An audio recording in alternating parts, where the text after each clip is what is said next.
Muchos temas que conversar con el asesor del Ministerio de Educación, Miguel Crispi. Muchísimas gracias por acompañarnos. Hola, ¿qué tal? ¿Crees que hay razones para que los estudiantes estén en las calles protestando? Yo creo que la ciudadanía tiene una desconfianza tremenda con la política tradicional.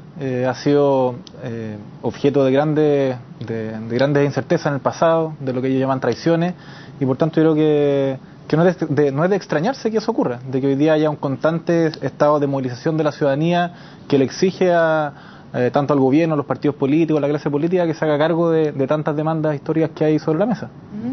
¿Y por qué consideraste que tu rol era no estar en las calles, sino que era mejor estar en el ministerio?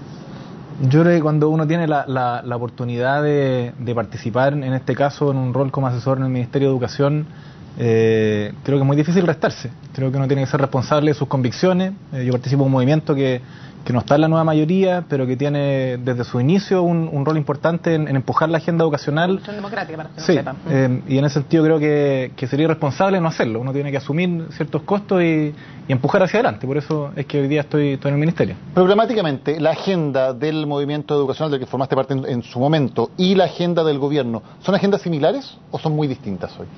Yo creo que son similares y que hay mucha desconfianza y que por tanto es difícil verlo. Pero si nosotros vemos hoy día, por ejemplo, los proyectos de fin al lucro, la selección y el copago, esos proyectos lo que hacen es retirar al mercado del sistema educativo. Eso es una demanda, tanto el movimiento estudiantil, social, y también una política pública del país tiene que afrontar si quiere ponerse al nivel de los países desarrollados. Cuando decimos terminar con el lucro, nos metemos también en esta gran discusión de hoy día de cómo se hace, de la compra de los establecimientos, pero la verdad es que con esos incentivos perversos, que es la segregación, que es el retiro de utilidades, que es el copago, que al final te dice, mira, yo tengo 5, pago 5, si tengo 10, pago 10, y vamos segregando el sistema, es muy difícil llegar en una segunda etapa a fortalecer la educación pública. Por tanto, esas ambas patas, que es el retiro del mercado del sistema educativo y el fortalecimiento de la educación pública, son temas que están en la agenda y de los cuales estamos tratando de hacernos cargo. Ahora, no solamente el fondo, sino también el orden de los factores importa mucho en política. Y muchos se preguntan por qué no se partió por un proyecto para fortalecer la educación pública y fortalecer también la carrera docente de los profesores. ¿Por qué partir por la educación subvencionada y no partir por poner la inyección de plata y el primer capital político en mejorar la educación pública en Chile? Yo creo que es una pregunta muy justa y que se hace mucho, y quisiera dedicarle un minuto a responderla. Tú, cuando tienes un sistema donde los incentivos están mal puestos, nosotros podríamos poner toda la plata hoy día en la educación pública, pero eso se ha tratado de hacer. O sea, han habido mayores inyecciones y programas de fortalecimiento de la educación pública en el pasado y han fracasado. ¿Y por qué fracasan? Porque los incentivos están mal puestos y por tanto la plata termina en otro lado. Si te está hundiendo el bote, tú no vas a achicar con un tarrito, tú vas a repararlo, vas a cambiar. Y hoy día el problema que tenemos es que si no revertimos el modelo educativo que tenemos desde su estructura, desde las reglas del juego, si no cambiamos las reglas del juego, vamos a fracasar en la tarea de fortalecer la educación pública. Es difícil explicar eso, es difícil que la ciudadanía confíe, incluso los mismos actores políticos que quieren fortalecer la educación pública, lo que te exigen, oye, la educación pública ahora. Lo que nosotros hemos tratado de comunicar, y por eso es que estoy aquí hoy día, es de que eso es muy difícil si no cambiamos las reglas del juego, y por tanto quizás la pelea más difícil es esa, es cambiar las reglas del juego. Si tú ves hoy día, hay personeros de la derecha, de la iglesia, de todos lados que dicen fortalezcamos la educación pública. Lo que nosotros tenemos en nuestra posición es que si nosotros no cambiamos las reglas del juego, vamos a fracasar en esa tarea. Ahora, las reglas del juego no cambian para todos. Por ejemplo, no cambian para los colegios privados. Había una columna que decía, los hijos de quienes están pensando y votando esta reforma educacional van a seguir yendo a colegios que lucran y que discriminan. Más allá de que el Estado no ponga platas en ellos, ¿por qué si prohíbe el lucro, por ejemplo, en las universidades, si lo prohíbe en otros niveles, si lo prohíben en universidades privadas, incluso en aquellas que no reciben fondos públicos, ¿por qué no hacerlo en los colegios privados? ¿No va a quedar ahí una discusión pendiente? Yo creo que sí. Yo creo que va a quedar una discusión pendiente, pero uno puede tener una posición maximalista y pensar que puede hacer una reforma educacional y hacerlo todo en 4 años, o efectivamente decir que mira la discusión que estamos teniendo hoy día en esta patita, que es fin al lucro, selección y copago en establecimientos que tienen recursos públicos. Si tú metes todo en la juguera de una sola vez, yo creo que el resultado final puede ser que no tengas la reforma. Y por tanto yo creo que parte de la responsabilidad es decir, mira, efectivamente hay cosas que se pueden discutir en el futuro, pero hoy día hay un tema urgente que es cambiar las reglas del 93% en este caso de la matrícula y fortalecer la educación pública. ¿Y eso es lo que tu estamos postura haciendo. personal respecto a los colegios privados? ¿Se les debiera permitir o prohibir a ellos? ¿Se les debiera prohibir a ellos también que lucren? ¿Se les debiera prohibir a ellos también que seleccionen? Mi posición particular es que en el sistema educativo no hay espacio para el mercado, pero mi posición también, en ese sentido sí. ¿Se les debería prohibir? Sí, también con que, o sea, la selección, yo creo que, no sé, pues sus hijos también cuando ustedes van a un colegio particular, le piden una cantidad de pruebas y van al jardín y le hacen pruebas cuando entran al jardín. Eso no debiese ocurrir en ningún tipo de sistema, a ningún nivel.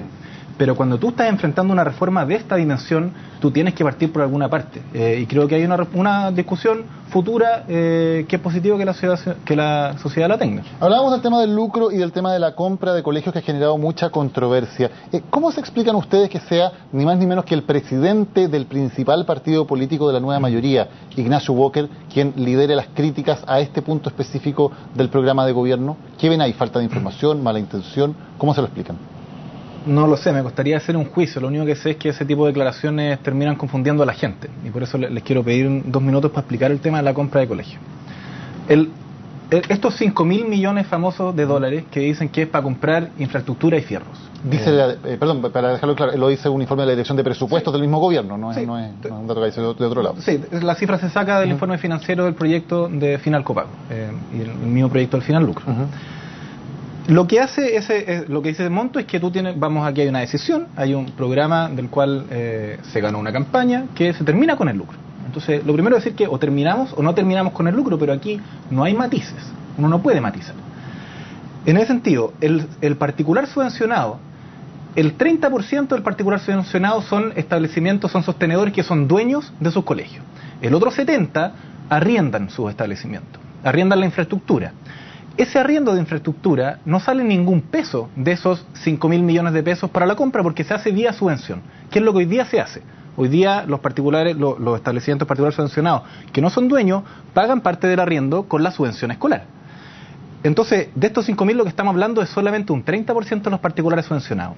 Por tanto, en el peor de los mundos, las estimaciones que nosotros tenemos es que estaríamos gastando 100 millones de dólares al año. Es decir, en un plazo de 12, 1.200 millones de dólares al año. O sea, casi un tercio de los 5.000 millones de lo que se habla. Ahora, ¿cuál es el punto más relevante que yo quiero destacar? Es el monto del lucro. Al año, las estimaciones que nosotros tenemos es que el lucro es de 400 millones de dólares. Eso es lo que retiran particulares subvencionados mediante la subvención escolar, que es plata que ponemos todos los chilenos, que se saca y se saca por el lucro. 400 millones de dólares al año.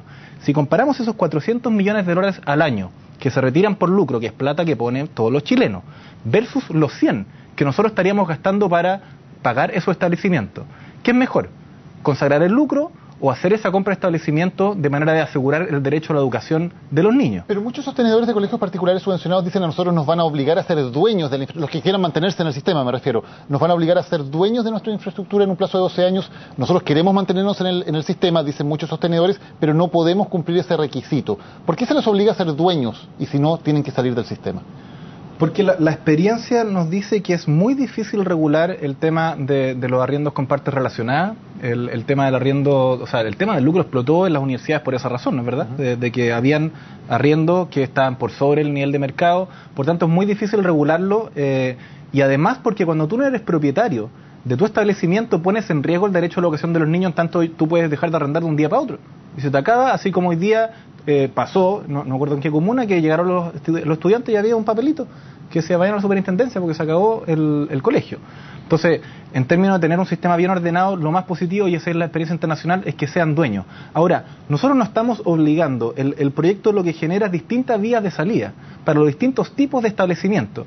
Y en ese sentido, lo que a nosotros más nos preocupa hoy día también es generar tranquilidad a las familias de que esto no es que se va a legislar y se van a cerrar los colegios, porque precisamente lo que este proyecto genera es distintas vías de salida para que, vías de salida es vías de mantención, que los establecimientos se mantengan en el sistema escolar y por tanto los niños puedan seguir yendo a los colegios que ellos eligieron ir. Miguel Crispi, muchísimas gracias por habernos acompañado en CNN Prime. Muchas gracias a ustedes. Vamos a la pausa, ya volvemos con más.